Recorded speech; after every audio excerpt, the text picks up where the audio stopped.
Lunes 2 de diciembre, saludos señoras y señores.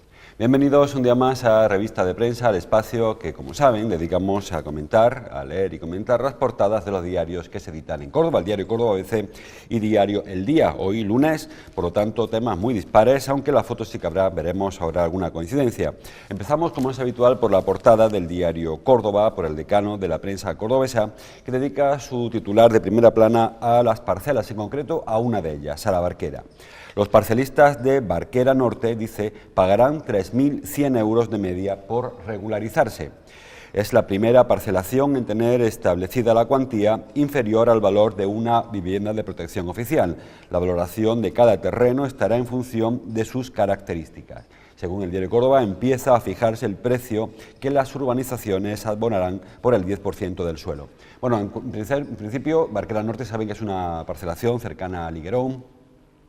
La cantidad que informa el diario Córdoba en su portada, luego dentro, no digo que se desdiga, porque no es así, pero sí que hay bastante importe distinto. En principio, lo que ha hecho el ayuntamiento es valorar cuánto vale el precio de la vivienda, del techo, viendo el precio metro cuadrado techo en la parcelación de la Barquera Norte, para establecer cuánto le corresponde a cada propietario, a cada parcelista, por regularizar en la primera fase su parcelación.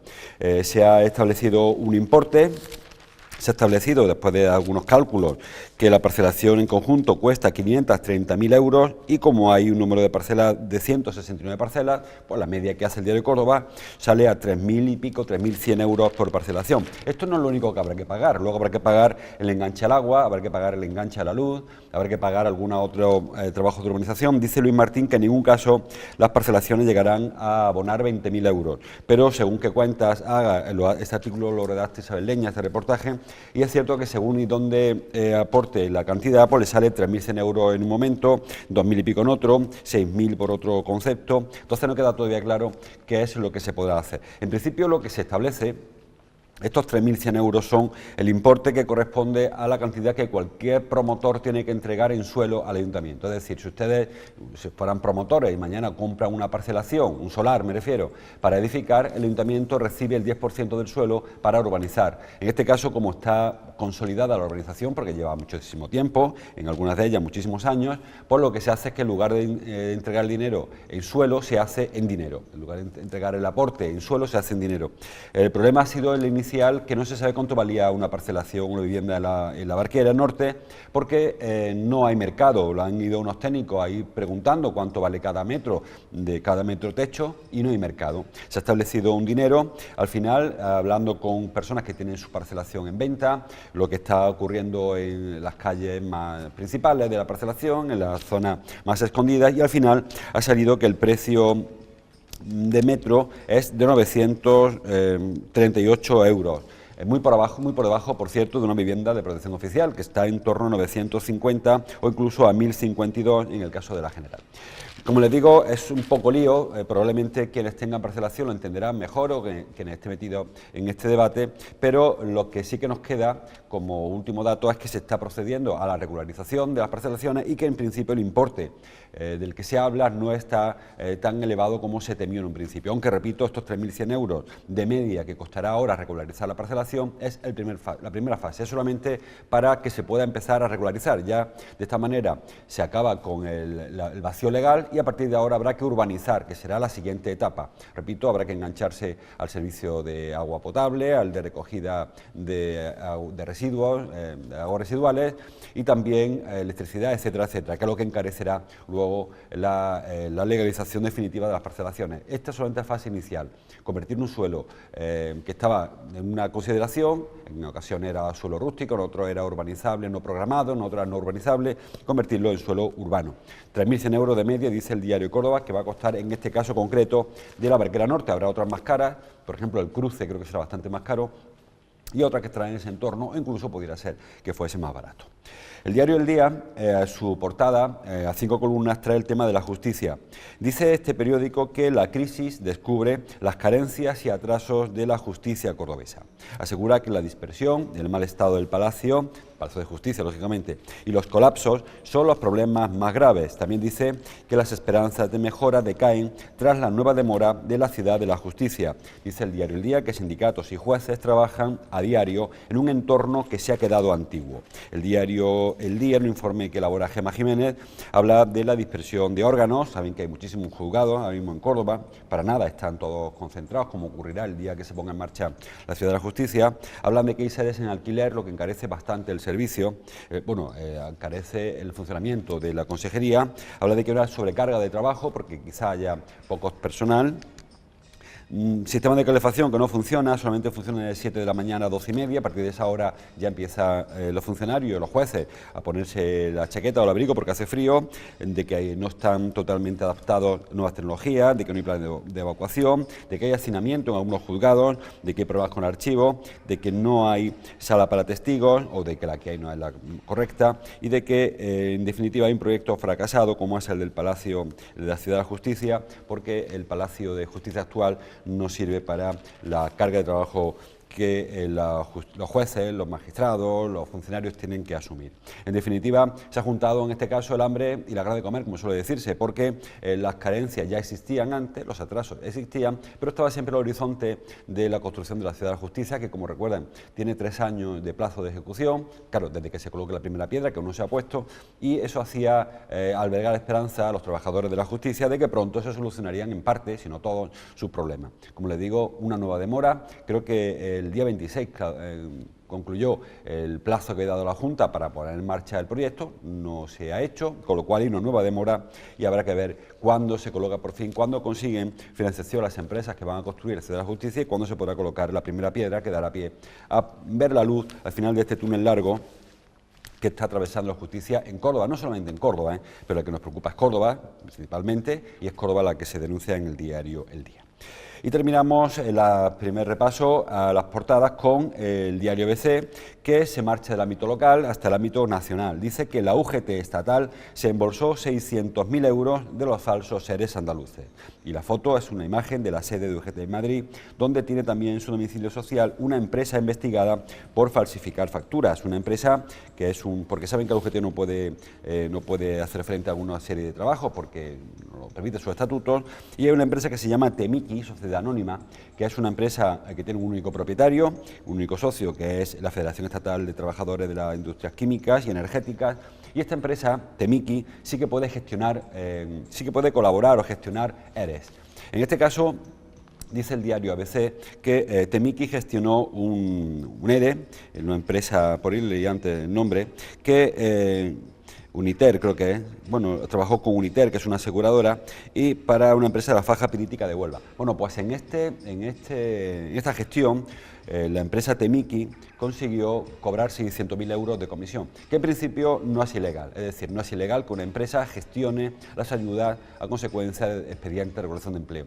En este caso, lo que sí es ilegal fue la inclusión de algunas personas en estos ERE, que como saben, pues el modus operandi era incluir a personas que nada tenían que ver con la empresa, con las empresas que estaban sometidas a un ERE, sujetas a un expediente de regulación de empleo, se metían intrusos que sí que cobraban percepciones que no les correspondían. Aún así, las empresas que iban mediando entre la administración y los trabajadores cobraron sus comisiones. Y se ha demostrado ahora, o se está demostrando, que una de las empresas, esta Temiki, que pertenece a UGT, como les digo, se hizo con las comisiones que eran irregulares en tanto en cuanto los trabajadores no les correspondían los derechos, pues lo habían hecho en Andalucía. Repito que no es ilegal gestionar un ERE, no es ilegal comisionar por la gestión de los ERE, se hace muy a menudo, lo que sí es ilegal cuando los ERE, o sea, es ilegal que los ERE incluyan a personas que no les corresponde. Así que más que la noticia que se embolsara esta cantidad, el problema es, como siempre, la inclusión de personas que no les corresponde cobrar la indemnización a la que tenían presuntamente derecho gracias a esta gestión que hizo en este caso una empresa propiedad de la Federación de Químicas de UGT, de Industrias Químicas de UGT. Así que este es el titular con foto para el diario ABC. El diario Córdoba y El Día les decía que sí que hay coincidencia en la foto, porque en ambos casos hace referencia a la visita que ayer cursó la presidenta de la Junta, Susana Díaz, a Baena.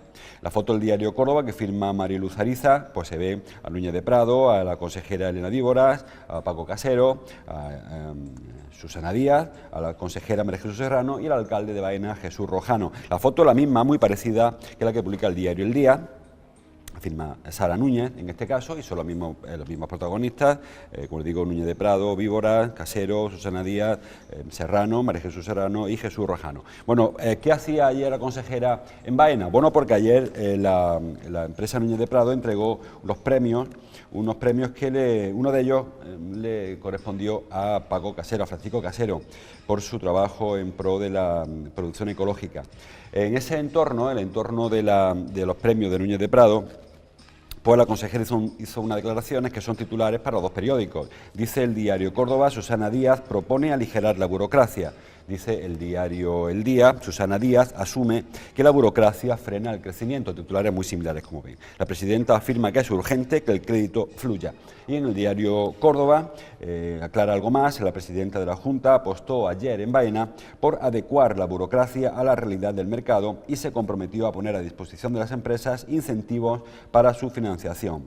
Díaz presidió un acto de homenaje a Francisco Casero en la Almazara Núñez de Prado, que empezó con la entrega de los premios a la investigación y defensa de la producción ecológica. Bueno, pues muy parecidos como ven los 2 titulares. Hombre, yo solamente por apostillar algo, si Susana Díaz piensa que hay una burocracia que está limitando la actividad agrícola, bueno, pues que la elimine. Ella no puede escudarse en nadie. Yo creo que si alguien tiene capacidad para reducir los formulismos o la burocracia o el papeleo, pues estará en su mano arreglarlo. Como le digo, tanto Elena Víbora, que como saben es la consejera del ramo, como María Jesús Serrano, que es la anterior alcaldesa de Baena, pues también estuvieron arropando a la presidenta de la Junta y creo que por un sitio y por otro debería empezar a trabajarse para conseguir eso, que la burocracia no limite la actividad en el campo o en general en la actividad, pero como hablaban del campo ayer, pues circunscrita a la actividad agrícola de nuestra tierra, de Andalucía, en concreto de Córdoba o Baena, que era ayer la protagonista de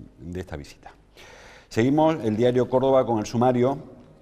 El ayuntamiento, dice el diario del Grupo Z, el ayuntamiento comienza a liquidar sus deudas con las comunidades de vecinos. Se trata de edificios, de viviendas con locales municipales donde el consistorio no pagaba las mensualidades. En algunos inmuebles las demoras eran de hasta 7 años. El ayuntamiento dedica 20.000 euros a pagar sus recibos en 13 comunidades de vecinos. Bueno, el ayuntamiento es propietario, igual que lo son ustedes, de un local comercial o de un piso y también tiene la obligación de hacer frente a la cuota correspondiente por esa propiedad. Hablamos, por ejemplo, de los mercados municipales. Prácticamente todos están en los bajos, no todos, pero muchos de ellos están en los bajos de inmuebles. Por ejemplo, también es el caso de la pista o de la instalación deportiva municipal de Ciudad Jardín, que como saben también corresponde a los bajos de un inmueble. O, por ejemplo, el Centro Cívico Sebastián Cuevas, en el Parque Cruz Conde, que son los bajos de otro bloque, en su día fue incluso un mercado municipal. Bueno, pues por todos estos inmuebles y por algún otro más, esos locales, algunos pisos, el ayuntamiento pues no se le ocurrió pensar que también tenía que no solamente cobrar, sino pagar por ocupar, bueno, pues por las responsabilidades que le competen, por ser propietario o copropietario de un local ahí. Y no lo hacía. Desde hace 7 años, en algún caso, no se abonaban estas mensualidades y eso ha hecho que algunos vecinos algunos bloques tuviesen dificultades porque tienen que hacer frente a la parte que no paga el ayuntamiento y eso saben que a veces con que haya un moroso en la comunidad pues desfarata, como se suele decir aquí en esta tierra, las cuentas del bloque. Bueno, pues el ayuntamiento llevaba hasta 7 años sin pagar algunos de estos recibos y entonces ayer se anunció ya que se va a hacer frente, se ha destinado 20.000 euros. Además es que este dinero no solamente es que no se pagara, sino que no está ni presupuestado. No había una partida en el ayuntamiento que dijera para pagar las cuotas de la comunidad por ejemplo, del mercado del Marrubial, por ejemplo, o de Plaza de la Mosca me refiero, o el de la Huerta de la Reina, que son locales comerciales. Pues no había en ninguna partida esa cantidad, con lo cual no se podía abonar, lógicamente. Bueno, pues parece que se resuelve, que va a empezar a liquidar esas deudas y de esa manera aliviar un poco las cargas de los bloques. No creo que eso sea para arruinar a nadie, pero sí que es verdad que son locales muy grandes, algunas veces son cuotas mucho mayores que la de un bloque, de un piso normal del bloque, y sin embargo pues no se abonaban porque, bueno, pues no se entendía de momento no entendía que había que hacerlo o simplemente había un problema de tramitación. Foto en el diario Córdoba para Alfonso Armada, el ex que fuera general Armada, que como saben falleció ayer. Muere el ex general Armada, dice el diario Córdoba, uno de los cerebros del golpe del 23F. La foto para el general, el que fuera general Alfonso Armada, y dice el diario Córdoba, condenado a 30 años por su intervención en la rebelión. Fue indultado en el año 88. Fue indultado 7 años después, o 6 años después del juicio. El diario ABC también trae foto para Armada y titula "Muere el general Armada", ex general Armada. El diario ABC se ha olvidado colocarle el ex porque no era general cuando fallecido. Muere el general Armada, dice, uno de los cerebros del 23F, en Madrid cuando tenía 93 años. El diario El Día no trae nada a su portada. Bueno, el debate hoy en la calle es si Armada se lleva algo con él, a la tumba, o si ha dejado algo escrito que pudiese clarificar algo de lo que queda por descubrir aún cuando han pasado más de 30 años de la intentona golpista del 23 de febrero. Saben que la presencia de Armada, que inicialmente se presentó como el que solucionó el golpe de Estado, luego se descubrió que había algo más, o presuntamente hubo algo más. De hecho se le condenó, creo que fue a 30 años de prisión por su intervención en el golpe de Estado. Al final, pues él siempre insistió en que él nunca participó en la preparación del golpe, que lo que hizo fue aportar una solución, que tampoco quedó claro cuál era, y que no tenía nada que ver con aquello. Incluso él se presentó como un mártir de la monarquía. Saben que este hombre era muy monárquico, y que él dijo que si su prisión permitía pues, que la monarquía se consolidara y que dejara de estar en cuestión la figura del rey, que lo daba por bienvenido.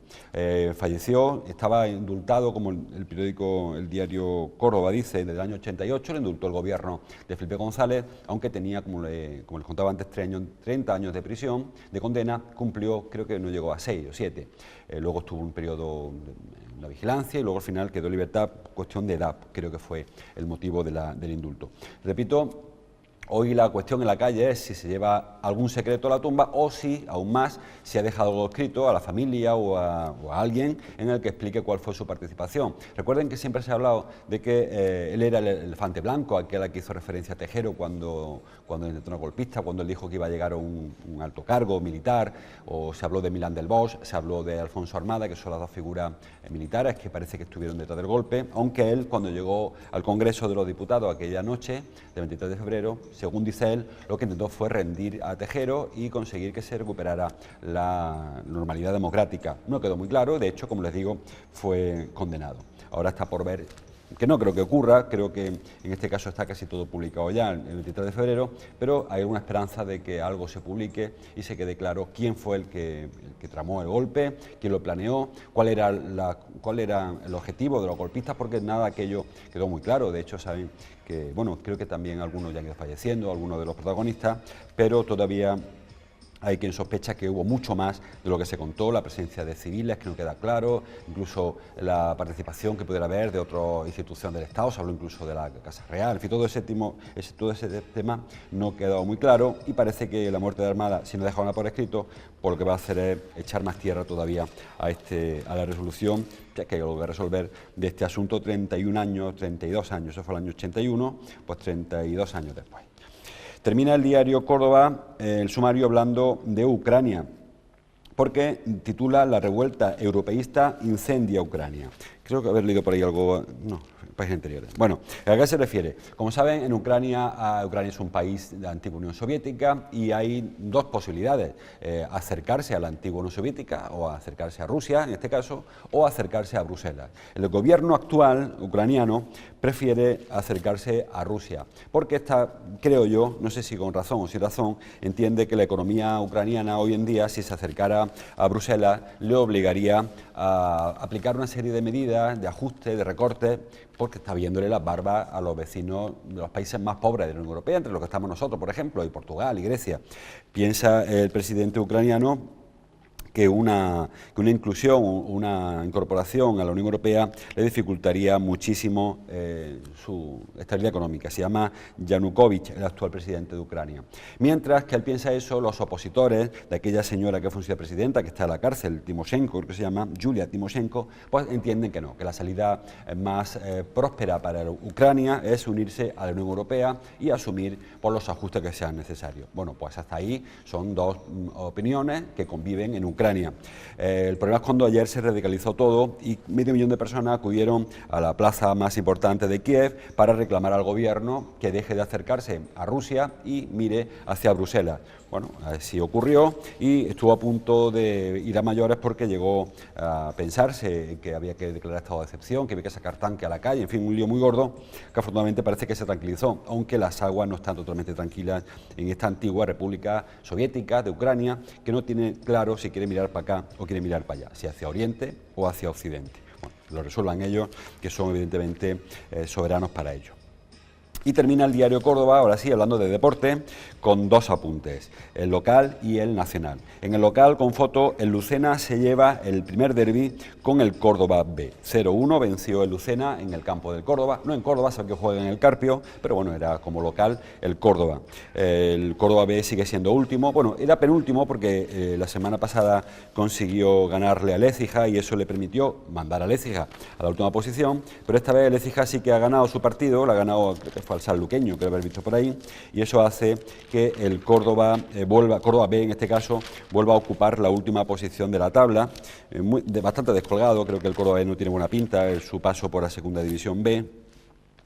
Y como les digo, el Córdoba B ya está a 3 puntos del penúltimo, pero está a 6 puntos de la salvación, cuando se llevan disputados apenas 16 partidos. El Lucena, que consiguió ganar 0-1 al Córdoba, como sabemos, Córdoba B, no supera su posición en la tabla, sigue siendo octavo, pero bueno, por lo menos ha conseguido 3 puntos, que no parecen muy difíciles, pero sí que le ha servido para eso, para consolidar un puesto cercano a las posiciones de ascenso o de playoff de ascenso. La semana que viene el Córdoba juega contra La Hoya, que es un rival muy complicado, marchar segundo y eso pues no le augura muy buen resultado, o al menos, ojalá que se equivoquen los pronósticos, pero no parece que la cosa vaya a ir aparentemente muy bien. El Córdoba perdió, como saben, contra el Barcelona B, el Córdoba grande, el Córdoba de segunda.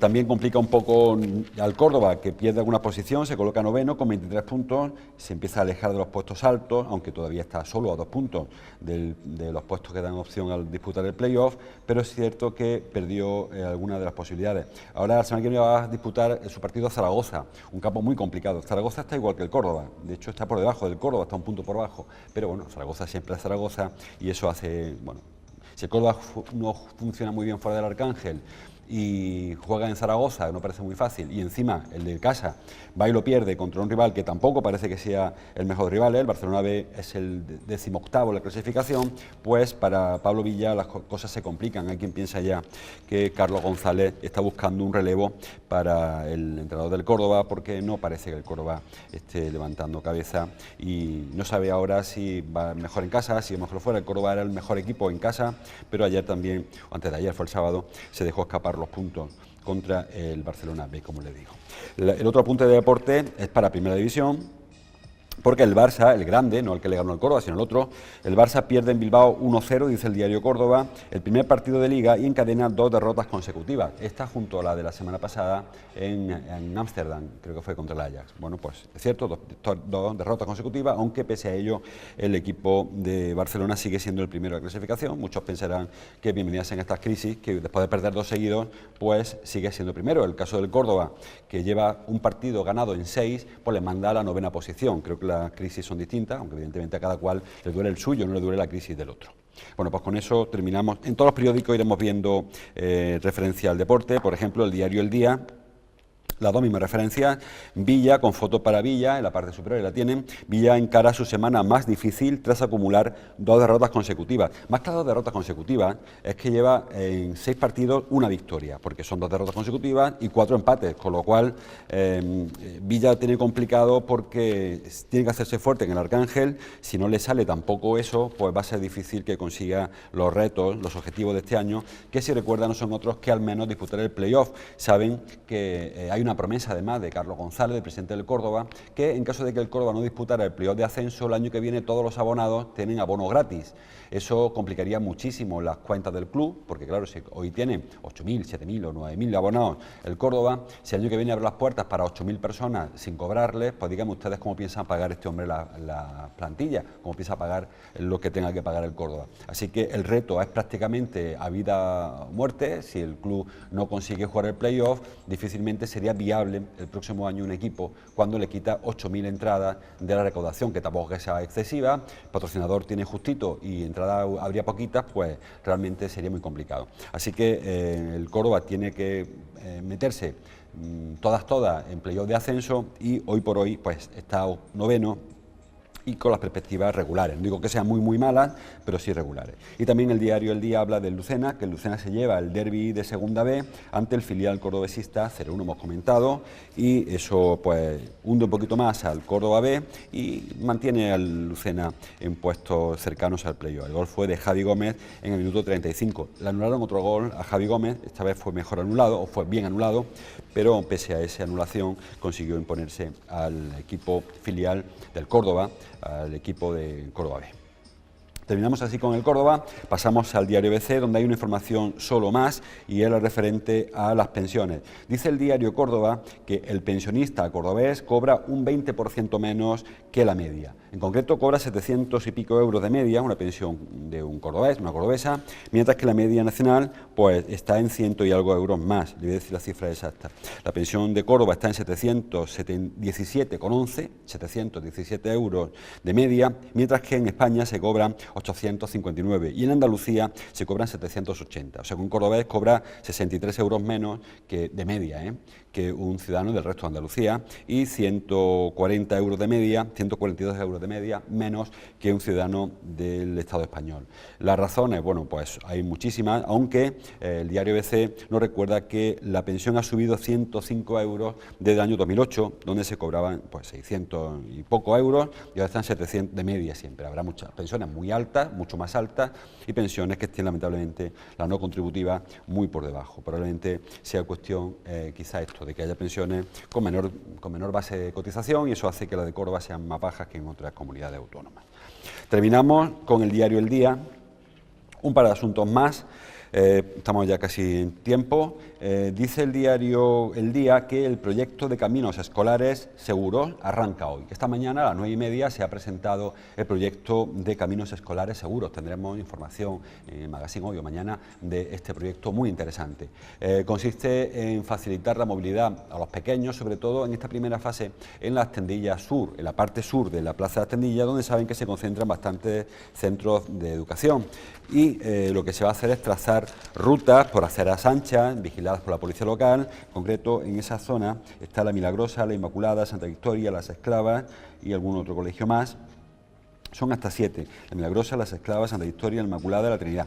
Bueno, pues todos estos centros, que están, como saben, en el centro, tienen dificultades para llegar con el vehículo hasta la puerta y poder dejar allí a los críos, a los alumnos, a las alumnas. Entonces lo que se propone es habituar a los chavales, a los niños, a las niñas, a que puedan ir solos al colegio, para garantizar también, de paso, su seguridad, pues se están habilitando caminos escolares seguros, caminos que, repito, estarán señalizados en el suelo, tendrán una dotación de la policía local que vaya cortando el tráfico para evitar un accidente, y también se va a hacer un tema de pedibús, algún monitoraje para que haya padres o algún voluntario que vaya con los chavales abriéndoles camino. Creo que es muy interesante, más allá de que eso evita los trasiegos de los padres y llevar coche para acá, coche para allá, también es interesante que los críos recuperen cierta autonomía. Creo que durante los últimos años, quizás décadas, hemos renunciado a esto, ¿no? Llevaban mucho los padres a los críos al colegio, hasta la puerta, y esperamos que entren como si no supieran entrar solos, cuando históricamente siempre hemos ido al colegio solos y cada cual pues, ha sabido llegar sin ningún problema. Es verdad que las cosas cambian, es verdad que los hábitos varían, pero no es malo que los chavales se acostumbren a ir en grupos, que vayan en bicicleta o andando al colegio, como se ha hecho siempre. Me parece muy interesante. Hoy se retoma, yo hubo algún proyecto hace años sobre esto, se retoma esta iniciativa y creo que es muy interesante y ojalá que funcione bien y se pueda ampliar a otros barrios, aunque en otros barrios es verdad que aparcar a la puerta del colegio es mucho más sencillo. En esto del centro, con la remodelación del tráfico continua, pues es muy difícil llegar en coche a la Milagrosa, por ejemplo, o llegar en coche a Santa Victoria, pues prácticamente es imposible porque las calles están cortadas justo antes. Se han abierto horarios especiales, pero creo que es muy interesante que los chavales, las chicas, los chicos se acostumbren a ir al colegio. Ellos vayan con su carterita, con su bicicleta, como quieran, pero vayan ellos al colegio, algo que se había renunciado los últimos años. Y terminamos, creo, un par de apuntes muy rápidos. Andalucía, dice el diario El Día, es la comunidad que destruye más empleo público. En torno a 20.000 puestos de trabajo se han perdido. Sobre todo la Junta, porque en los ayuntamientos han bajado su número de funcionarios, pero no tanto como en la Junta de Andalucía, donde se han ajustado muchísimo las plantillas. Hombre, eso tiene dos lecturas. O había mucha gente trabajando en la Junta, porque tampoco se ha notado tanto la pérdida de personal, o realmente los que se han quedado son los mejores y están haciendo el trabajo el suyo y el de su compañero. Porque si se han perdido, como decimos, en torno al 1,5% en qué dependencia, en torno al 6% en otras, pues debería notarse más, y yo no lo he notado, yo personalmente, porque yo trabajo poco con la Junta. Andalucía es la comunidad que más empleo público destruyó, como le digo, sobre todo en la Junta de Andalucía y la Universidad. Ya hablamos que la semana pasada de este asunto. Solamente los ayuntamientos han mantenido un poco el nivel de trabajo, sería probablemente porque estaban más ajustados ya las plantillas, estaban más optimizadas y era muy difícil recortar trabajadores. Y ya por último, y aquí sí que terminamos fuera de hora, el agro cordobés, el campo cordobés, diversifica su producción para sobrevivir.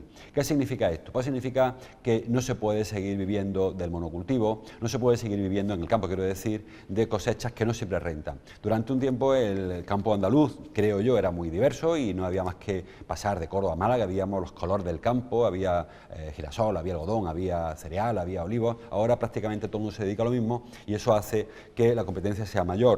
Gracias a la oferta y la demanda se han descubierto nuevos productos, por ejemplo el almendro se ha recuperado, o el pistacho, que no era frecuente en nuestra tierra, y también recuperar cultivos tradicionales, porque muchas veces el agricultor ha vivido de la subvención europea. Cuando se subvencionaba el vino se plantaba mucha vid, cuando se dejó de subvencionar el vino se empezaron a arrancar cepas. Con el olivo pasó igual, hubo una época en la que se puso en riesgo la producción o la ayuda al olivar, se abandonaron olivares y ahora, pues, como sí que se subvenciona bastante la producción de la aceituna, pues vuelve mucho olivar, incluso con mucho regadío, que eso está provocando otros daños medioambientales que están en paralelo, van colateralmente al olivar. El olivar, saben que no agarra a la tierra, que se pierde muchísima masa, mucha tierra, porque el riego de olivar va al arroyo, mientras que en otros cultivos sí que la propia hierba sujeta a la tierra. Bueno, pues el campo cordobés se está diversificando, se están implantando nuevos productos, nuevos cultivos, en concreto, como les digo, el almendro o el pistacho, entre otros, parecen los más significativos porque hay una demanda fuera de nuestro país de estos productos y parece que son estos los que han empezado a funcionar.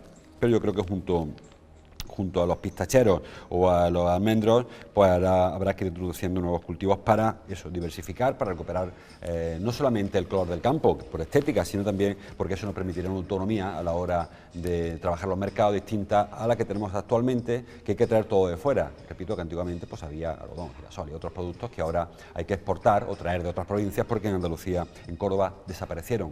Recuerdo que había remolacha y había muchísimos otros productos.